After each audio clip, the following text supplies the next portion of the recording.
This is the WeAre1 Arrival 170, and it might just be the nicest looking bike to be discontinued. At the end of 2024, unfortunately, WeAre1 pulled the plug on producing the Arrival frame. It looks like they decided to just focus on making wheels as it was a bit too complicated and challenging with the supply chain to get a bunch of parts from other manufacturers. So, as the name implies, this bike has 170 millimeters of travel in the rear and in the front as well. It's a fully carbon frame, front triangle and rear triangle, and it is absolutely stunning. It's raw carbon fiber, and you can see the carbon layup on it, and it is one of, if not the best looking mountain bike I've ever seen. This frame is shared with the other WeAre1 frames as well, which is the Arrival 130 and the Arrival 152. Now, how you change it out is all you do is you need to replace your shock and rocker links, and then you can have a bunch of different bikes. I think this is a super cool feature. I think more brands should do it. It does take a bit of work to transfer over the bike, but it provides a lot of flexibility. Moving into the frame details, it features internal cable routing, which is a nice clean look. And as well, it features a flip chip on the rear end, so you can change from either a 27.5 rear wheel or a 29 rear wheel. This was updated to the 2024 model, and on the previous models, you could not get it with the flip chip.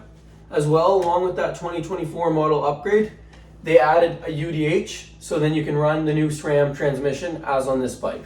You're able to fit a full-size water bottle in the front triangle, which is something I'm a huge fan of.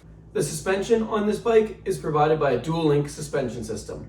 This means that the rear triangle is one solid piece, and there are two links that attach it to the rear shock. This is very similar to systems found on Ibis, Pivots, and Giants as well.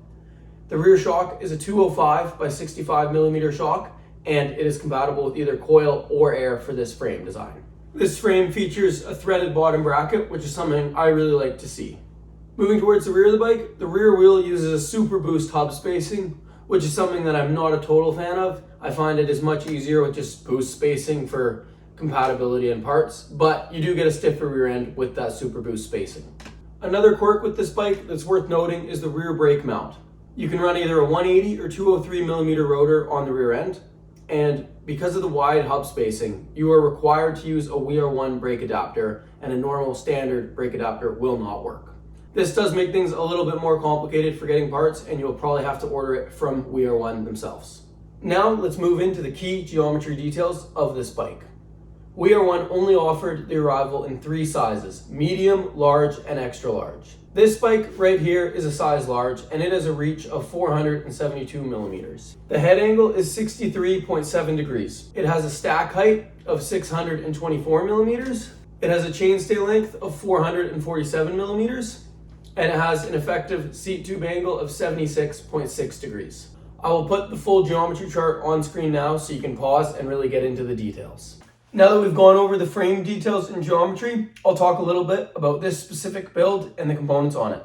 This is my roommate's bike, and it is a complete custom build, and this bike is tricked out. So starting out with the fork, it has an Öhlins RXF 36 fork. This is a little bit older. It is older than the frame, but it's pretty cool. I've always thought Öhlins stuff is super cool. Moving up to the handlebars, these are some carbon bars, which are pretty nice. They're all black and look super clean. The brakes are SRAM code RSCs. I haven't really spent too much time on the SRAMs, and I've just ridden guides in the past, but after trying some codes out, these brakes feel so much better than the guides, and I would totally run them on my bike. The rear shock is an EXT Storia rear shock. This is super nice. I really liked how it has the hydraulic bottom mount. Unfortunately, the spring rate for this was only 400 pounds, and this was just too soft for me, which did affect how the bike rode. I was running about 45% sag, which is not ideal. The drivetrain is provided by SRAM, and it is the top of the line X01 SRAM transmission. This thing's really cool. It's really trick. It really makes me realize how clapped out my bike is that doesn't have all these fancy parts. And finally, how it's touching the ground. It's rolling on WeAre1 carbon wheels. I believe that these are the WeAre1 Union wheels, and they are laced up to a set of Onyx Vespa hubs. These are super cool. It is so cool having the instant engagement and dead silent hub. I'm a big fan. So this bike may look stunning, but how does it ride? Well, let's get into it. This bike is my roommate's bike, so I was only able to get out for it on one ride, but I'll talk about how well it climbs and descends. Starting out with climbing, I was blown away. I've never been on a bike this big and burly that climbs so well.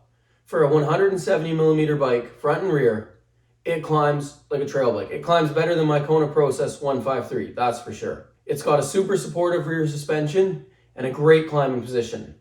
I was able to just climb up stuff so much faster than my other bike. Now, moving on to the descending, the part that we all really care about with a bike that's 170mm of travel.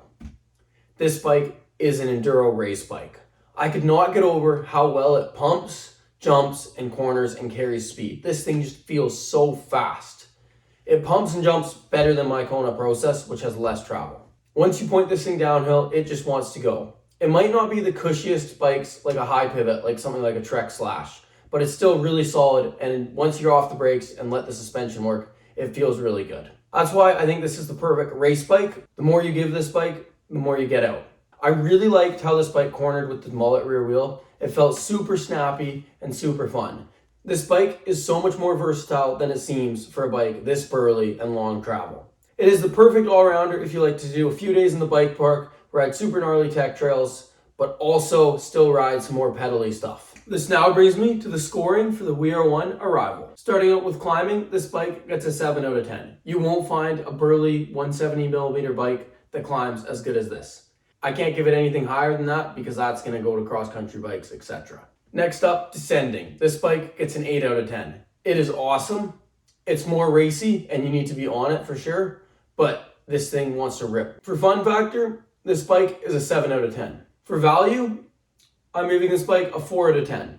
Unfortunately, the We Are One Arrival 170 is no longer in production, but when you could buy it new, for their rolling build option, which includes carbon wheels, carbon bar, stem, and the frame, it was $7,300 Canadian, which is quite pricey. For the cool factor, this bike gets a 10 out of 10. This is the best looking bike I have ever seen. I'm in love with how this frame looks. It is absolutely stunning, and the fact that they were made in Canada in Kamloops is a huge bonus. There we go. I hope you found this video informative. I tried to go over kind of all the key frame details, how the bike rides. I hope you guys enjoyed. Let me know if you want to see more stuff like this. I'm looking to get into doing more of these bike reviews, so I hope you guys enjoyed. Thanks so much for watching, and subscribe for more, and we'll see you in the next one.